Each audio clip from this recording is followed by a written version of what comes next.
Sin Manual es presentado por Café Flor de Arauca, aroma que nos une.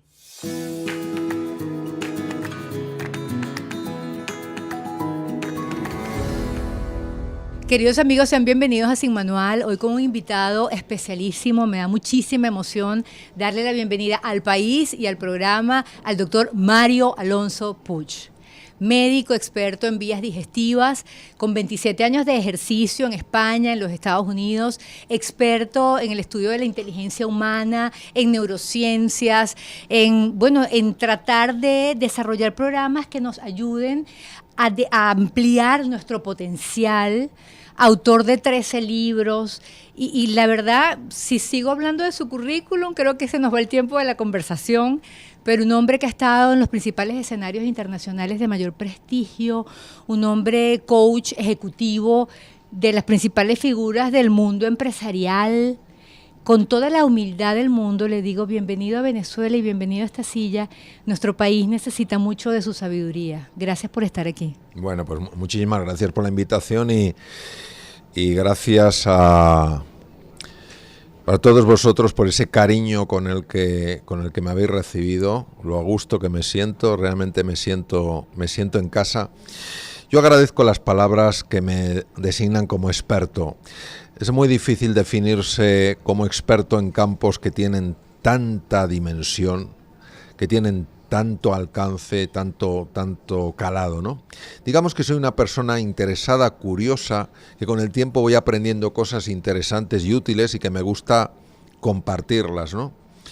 Y que creo que siempre tenemos que tener esta mentalidad de estudiantes, porque el día que consideremos que somos verdaderos expertos, dejaremos de indagar, de buscar, de profundizar en las cosas, porque creeremos que ya lo sabemos todo, ¿no? Entonces, a mí me gusta más definirme como un buscador, como una persona realmente interesada en estos campos, y ya que por ley de vida, conforme voy cumpliendo más y más años, pues algo más voy aprendiendo, ¿no? Su humildad es uno de sus dones más admirables. ¿Usted tiene idea del bienestar que genera en la humanidad? Yo he de decirlo con profunda sorpresa y gratitud que recibo comentarios muy cariñosos de personas de distintos lugares y eso me llena de satisfacción. La verdad es que no deja de sorprenderme y en el fondo lo que me viene es a ratificar que yo estoy en este mundo para ser un humilde despertador, es decir, todo lo fundamental lo tiene cada persona. Lo que pasa es que hay que despertar eso que está dormido, ¿no? Entonces a mí me gusta describirme como alguien que quiere despertar lo que está dormido. En mi época de cirujano, obviamente yo tenía que aplicar la ciencia y la tecnología. Una de las cosas que más aplicaba era la conversación, porque yo sabía, siguiendo a nuestro padre medicina Hipócrates, que los verdaderos recursos están en el organismo y que cuando una persona está ilusionada, tiene fe en que se puede curar, es capaz de sacar a flote cosas que de otra manera no sacaría a flote. Entonces, el convencimiento, la convicción, la certeza de que esos recursos están, ha sido algo que siempre me ha llevado. Y luego eso no solo se extiende en el campo de la medicina, se extiende en muchas otras cosas donde el potencial humano existe. Lo que pasa es que hay que conectar con él, hay que despertarlo, hay que desplegarlo y ayudarlo a florecer. Mario, en mi caso, yo sufrí un linfoma no Hodgkin estadio 4, Ajá. Fui trasplantada de médula. Ajá. Y efectivamente, tal como dices, afloró en mí una fuerza que desconocía. Pero mi pregunta es, ¿qué pasa que después de todo ese Everest vuelve uno como que a normalizarse? Y a veces yo busco la foto donde yo estoy pelona y le digo, pelona, ¿sabes? Le digo, esa era yo, pero contágiame de ese valor. ¿Cómo hacemos para efectivamente darle espacio a ese potencial de verdad? Esa es una gran pregunta y algo que yo me pregunté cuando era cirujano. Bueno, yo sigo siendo cirujano, pero cuando ejercía la cirugía, ¿no? A una persona le diagnosticas un tumor, en ese momento su mundo se viene abajo, le operas, extirpas el tumor, el resultado es altamente satisfactorio y la persona está curada. Lo curioso es que luego vuelve al nivel previo en el que estaba. Entonces me di cuenta de que la solución física no es la gran solución. Es decir, de alguna manera cuando una persona pierde algo, salud, economía, etcétera, en un momento determinado dice, si recupero mi salud, si recupero mi economía, seré siempre la persona más feliz del mundo. Y luego ve que no.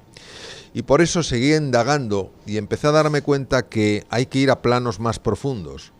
Y los planos más profundos, el primero es un plano psicológico, es decir, la persona tiene que estar a gusto en su piel, a gusto con la vida y a gusto con su vida. Y luego me di cuenta que había un plano más profundo, que es el plano espiritual. Y el plano espiritual no es el plano religioso, es compatible con una religión basada en el amor, es el plano en el que tú te das cuenta de que lo más importante para tener esa sensación de gratitud y de felicidad es que estés conectado con tu ser. Acaba de dar una conferencia extraordinaria donde, bueno, todos salimos eufóricos, llenos de esa certeza que nos contagias, de que creer es crear. Y bueno, terminamos todos con lágrimas en los ojos cuando, y no estoy haciendo spoiler porque esta entrevista va a salir después de tus conferencias, cuando tú nos dices, el universo te quiere que vivas plenamente, llámese universo, llámese Dios, está contigo. ¿Por qué nos saboteamos tanto nosotros? Eso es una pregunta que yo me la hice durante bastante tiempo y la explicación que he encontrado es la siguiente. No digo que esta sea la única explicación, es la siguiente. Tenemos una creencia muy limitante de la que ya hablaba Albert Einstein. Albert Einstein es muy conocido como físico y no tanto como metafísico, pero fue un grandísimo metafísico. Tenemos una creencia limitante que es que en el fondo el ser humano no es bueno. Estamos llenos de residuo de culpa, de residuo de pecado, de residuo de... Y entonces, ¿qué ocurre? Que saboteamos nuestra propia felicidad porque nos castigamos. Y además, las personas que son creyentes o que somos creyentes, hemos generado una imagen de un Dios, oye, un Dios castigador, que te va a querer si eres bueno y no te va a querer si no eres bueno. Y que llegues a un sitio u otro depende de tus méritos. Y uno se plantea, ¿tú condenarías a un hijo tuyo al infierno de por vida? Haga lo que haga, no lo haríamos ninguno de nosotros. Y resulta que el que se supone que es el ser más amoroso, sí lo haría. Esto es falso. Entonces, como tenemos una imagen tan pobre, creemos que si somos felices nos van a castigar, no deberíamos ser felices. Ya seremos felices si somos buenos y nos vamos de este mundo. Y se nos olvida que uno puede estar en este mundo en el cielo o en el infierno.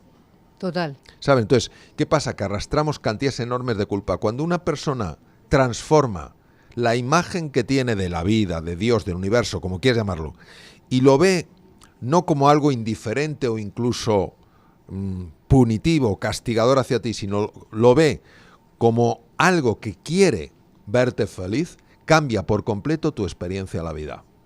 Es que lo tenemos metido a un nivel muy profundo. Einstein decía que había una pregunta cuya contestación determinaba nuestra manera de vivir, y creo que tenía bastante razón. Dijo, la pregunta fundamental es la siguiente: ¿vivo en un universo hostil o en un universo amigable? Si uno cree que vive en un universo hostil, siempre va con miedo. Si uno cree que vive en un universo amigable, dices, como dice Pablo Coelho, el universo va a confabular a mi favor. Y es una forma diferente de vivir. Porque de una forma vives en el miedo y de otra vives en la confianza. Justamente el miedo. ¿Qué hacer con el miedo? Hay gente que, bueno, por mi misma trayectoria en cuanto a la enfermedad, me escriben mucho y entonces me dice, no estoy llorando, Ana, yo me siento optimista, sé que y estás lleno de miedo. Y a mí lo que me da es, o yo ante el miedo me arrodillo, lloro, lo dreno, pero te pregunto, ¿qué hacer cuando tenemos miedo? Bueno, nosotros tenemos que distinguir dos tipos de miedo. El miedo propio de nuestra condición material, es decir, si yo me encuentro en la selva de la India con un tigre de Bengala y no tengo miedo, tengo un problema. Si voy por la calle y me encuentro con un señor con una pistola y no tengo miedo, tengo un problema. Si a mí me diagnostican una enfermedad y no siento miedo, tengo un problema. Pero ese no es el miedo que daña al cuerpo. Todo lo contrario, ese miedo está para proteger el cuerpo. Veo a un señor con un arma y si veo que tengo opción me escapo. Veo un tigre y si veo que puedo me subo a un árbol porque los tigres no trepan bien. El problema del miedo en el ser humano es el que genera su propia mente. Ese es el problema. Porque eso hace que vivas constantemente en miedo. Y ese miedo se sabe que deteriora el cuerpo. El cuerpo no va a generar un miedo que lo deteriore. Si no lo genera el cuerpo, ¿quién lo genera? La mente humana. La mente humana. Es decir, imagínate que una persona diagnostica una enfermedad y en ese momento tiene miedo. Pero ¿qué es lo que mantiene ese miedo? Esa conversación interna.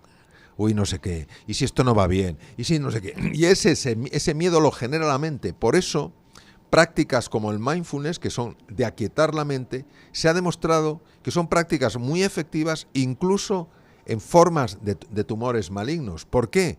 Porque ese tumor maligno está haciendo que la mente favorezca su crecimiento. Por ejemplo, cuando una persona está constantemente con miedo, libera una serie de hormonas que favorecen la progresión del tumor. Entonces, una cosa es que tengas tus momentos de miedo, lógico, porque está en peligro tu naturaleza física, y otra cosa muy diferente es vivir permanentemente asustado. Eso lo genera la mente humana. Eso lo genera la mente humana. Por eso es tan importante aprender a aquietar la mente. A fijarte en el presente. ¿Hoy qué tengo? Hoy tengo esto.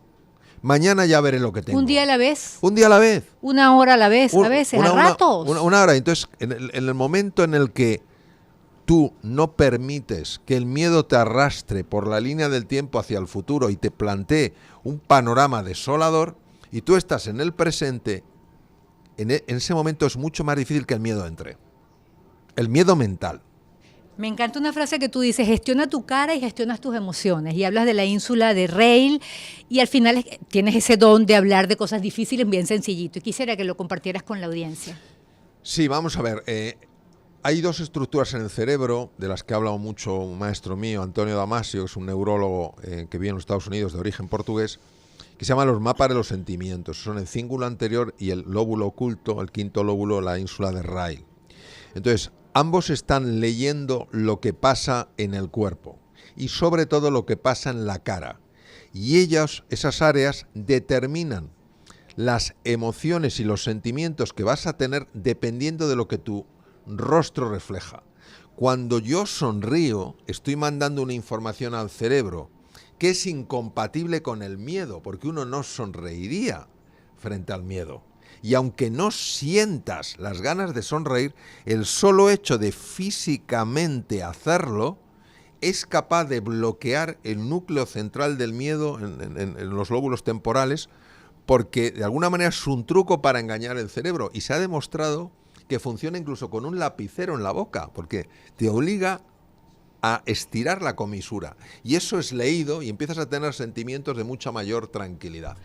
Pero ¿acaso es que uno se imagina el cerebro inteligentísimo? ¿Cómo voy a engañar al cerebro? Y yo lo he practicado porque te sigo.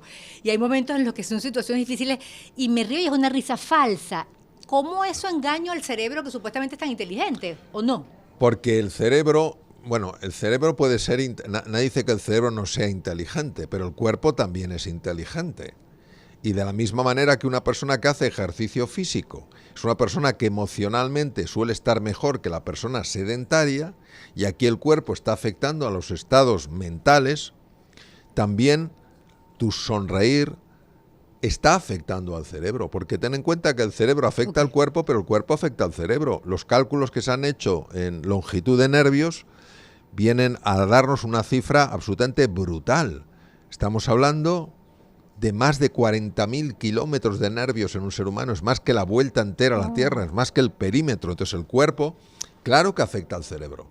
Y esto lo vio con muchísima claridad el padre de toda la psicología anglosajona, el profesor William James. Fue catedrático de Harvard, murió hace muchos años, murió en 1910. Dijo: atrévete a pesar de tu miedo y te sentirás feliz. Y dijo: el pájaro no canta porque es feliz porque canta. Así es. Se está hablando de cómo la acción Así es capaz de cambiar la emoción. Se nos acaba el tiempo, tengo dos preguntas. ¿Qué es la vida, Mario? Para mí la vida es un descubrimiento. Para mí la vida es la posibilidad de aprender la asignatura más importante que hay, el amor. Es nuestra oportunidad de aprender que cuando ponemos amor a las cosas, ponemos amor en las relaciones, ponemos amor a las personas, todo cambia, todo mejora. Y creo que hasta que no aprendamos esa asignatura, no vamos a poder vivir plenamente. Estás en Venezuela, un pueblo resiliente, un pueblo que se levanta a las 3 de la mañana para ir a trabajar, para trasladarse con dificultad de un lugar a otro, que pasa muchos problemas y tiene muchas limitaciones. 40% de pobreza extrema. ¿Qué le dices al pueblo venezolano? ¿Qué palabras puedes compartirnos? Bueno, yo diría que primero valoréis todas las cosas maravillosas que tenéis. O sea, yo desde que pisé ayer el aeropuerto en Caracas no he recibido más que muestras de afecto y de cariño. Y esto yo creo que es admirable. Ojalá en Europa tuviéramos la misma ternura y la misma afabilidad que vosotros mostráis. No siempre ocurre. Por otro lado, efectivamente, que reconozcáis que esa resiliencia es una virtud extraordinaria. En tercer lugar, que os fijéis más en lo que tenéis que en lo que no tenéis, en las virtudes más que en los defectos. Y sobre todo, que no seamos indiferentes unos con otros. Sí. Es decir, el gran problema del ser humano es su egocentrismo. Entonces, en el momento en el que nos es indiferente el dolor de las otras personas y solo nos importa nuestro bienestar, en ese momento no estamos favoreciendo que suceda aquello que genera una transformación. Sí. Con una taza de café se disfruta mucho más una conversación tan profunda, tan interesante con Mario Alonso Puig, que reúne humildad, sabiduría, amor al prójimo, nobleza. Es un ser fuera de serie y por eso admiramos tanto esa energía que tiene. Él desde hace años escogió como misión de vida aliviar el sufrimiento humano. Va por el mundo hablando al ser humano, hablando a las personas acerca de nuestro potencial, de nuestras capacidades. Y bueno, quisiera que escucharan en este momento una reflexión en la que él nos garantiza que las capacidades las tenemos, a veces sin saberlo. Lo que nos falta es la fe. La gran excusa a la que todos podemos aferrarnos es a considerar que las circunstancias exteriores son las únicas que deciden lo que sucede. Mirad, yo he hablado muchos años, a lo largo de muchos años, de una figura que a mí me impactó mucho, una niña que nació en Tuscumbia, Alabama, en los Estados Unidos, y a los 16 meses de edad tuvo una meningoencefalitis muy grave y se quedó ciega, muda y sorda. Esta mujer, a pesar de estar en ese mundo de oscuridad, ya podéis imaginaros lo fácil que es encontrar excusas y justificaciones muy lógicas y razonables, decir, oye, yo no tengo vista, yo no oigo, yo no puedo hablar, no puedo hacer nada significativo en la vida. Pues hubo una mujer que creyó en ella, Annie Sullivan, e interactuó con Helen Keller 10 años. Y consiguió que esta niña se graduara con honores por la Universidad de Harvard, la primera mujer en la historia. Entonces es importante que escuchemos lo que esta mujer dijo cuando un periodista que conocía el lenguaje de los sordomudos a través del tacto, ya que ella no podía ver, cuando le preguntó lo siguiente: señorita Keller, ¿hay algo peor en esta vida que ser ciego? Lo que no se esperaba el periodista era la respuesta de Helen Keller. Helen Keller dijo, sí señor, es peor poder ver y no tener una visión. Porque cómo ve usted el futuro determina cómo vive en el presente. Su fe en el futuro es su fuerza en el presente. Si tú no tienes fe como sentimiento de certeza de que las cosas pueden mejorar, no vas a hacer hoy lo que es necesario para que mejoren. Es muy fácil escudarse en yo soy demasiado pequeño, yo no puedo hacer nada. Y de nuevo Helen Keller dijo, yo soy una, solo soy una, no lo puedo hacer todo, pero sí puedo hacer algo, yo jamás renunciaré a lo que puedo hacer. Todos sabemos, aunque sea a nivel de intuición, que cuando tienes fe, pones el alma en las cosas que haces, esa fuerza no queda en ti, te trasciende, irradia, impacta en otras personas que recuperan su alegría, su ilusión, su confianza.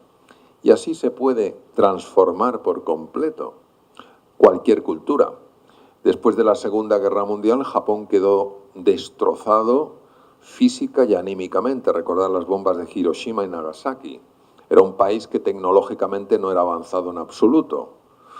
Y Douglas MacArthur, comandante en jefe de la Flota del Pacífico, llamó a su amigo Edward Deming, y Edward Deming en ocho conferencias que dio a los líderes de las empresas japonesas, todas en la bancarrota, les preguntó, ¿cuál sería vuestra ilusión de un Japón realmente apasionante? Y dijeron, un Japón tecnológicamente avanzado. Eso era imposible desde el punto de vista de la lógica. Edward Deming les dijo lo siguiente, si todos los días hacéis las cosas con el convencimiento de que lo pequeño os va a llevar a lo grande, os aseguro que lo lograréis. Levantaron entero un Japón que estaba absolutamente hundido. La fuerza del ser humano es extraordinaria.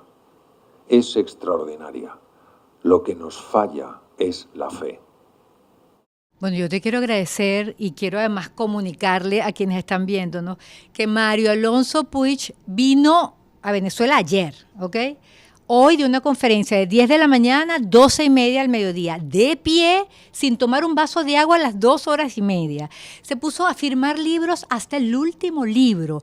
Estuvo dando una rueda de prensa de más de media hora y está con nosotros. Son las 4:15 y a las 6 tiene una nueva presentación. Dios te llene de bendiciones. El universo te devuelva tanta bondad, tanta humildad, tanta sencillez y tanta empatía. Te admiramos, te queremos profundamente y que Muchas Dios gracias. siga iluminando tu camino. Muchas gracias. Te queremos. Gracias, muchas gracias. Bueno, y gracias a usted. Vosotros. Qué belleza. Yo felicísima aquí y gracias a ustedes por estar ahí. Gracias porque Sin Manual busca justamente que borremos todos los estereotipos y nos llenemos de estas ideas y de estas propuestas. Hasta la próxima.